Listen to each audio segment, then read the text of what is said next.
Dje gjatë ditës në debatin e zhvilluar në grupin parlamentar të EPP-s për zgjedhjet në Shqipëri dhe raportin e terapisë konvertuese, paraqita para audiencës rrezikun e madh që përfaqëson narkoshteti shqiptar me në krye Edi Ramën, apo si quhet tashmë rëndom Ramadura apo Noriega i Europës, për siguri e vendeve të rajonit dhe vendeve të Europës. Në fjalën time, paraqita dominimin e tregut të drogës në Europë, marijuanës, kokainës, heroinës, nga kartelet e drogës të lidhura direkt me Edi Ramën, të komanduara direkt prej tij, i cili ka shtruar Shqipërinë në një parajs të larjes parave të tyre në qindra kulla, ndërtesa, resorte turistike. Shpreha kërkesën që vendet anëtare të Këshillit të Evropës, parlamentet e këtyre vendeve, të ngrenë zërin e tyre ndaj këtij rreziku serioz që u vjen nga një vend i vogël, i cili ka të gjitha potencialet e mëdha të zhvillimit dhe e ka zhytur regjimin në drogë vetëm për qëllime elektorale. Po kështu, tek rreziku i madh që përfaqëson Shqipëria u ndala tek akshi, kopshti familjar i Edi Ramës, në të cilin koordinatori kryesor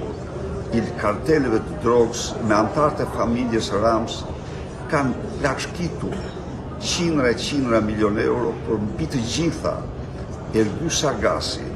ka eksportuar të gjitha të dhanat e internetit që ekzistojnë në Shqipëri tek klanet kriminale dhe armiqtë e NATO-s. Dhe kjo është një rrezik i madh për që Shqipëria shpërndan në rajon dhe në Europë. Mirëkuptimi ishte i plot nga audienca. Përveç kësaj më dha fjalën në debatin që u zhvillua për raportin mbi terapinë konvertuese, terapi njerëzore, një agresion i vërtet që bëhet ndaj fëmijëve për të ndryshuar gjinicën. Ftova të pranishme të vinë në Shqipëri të shohin pasojat e rënda të transformimit të vendit të Shqipërisë në rubrikën e George Soros apo në kopshtin e lulëzuar të këtij të fundit, ku fëmijëve në kopshte dhe në shkolla fillore u jepën tekste dhe figurina, gjëra, objekte mësimore për t'i manipuluar në drejtim të ndryshimit të gjinisë. Theksova se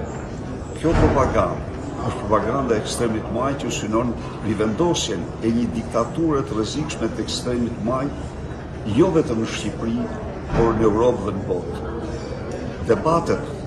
për këtë çështje natyrisht nuk ishin të njëjta, por në tërësi u shprehen rezerva shumë të mëdha për raportin,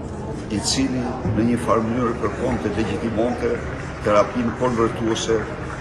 ndaj fëmijëve për ndryshim gjinike.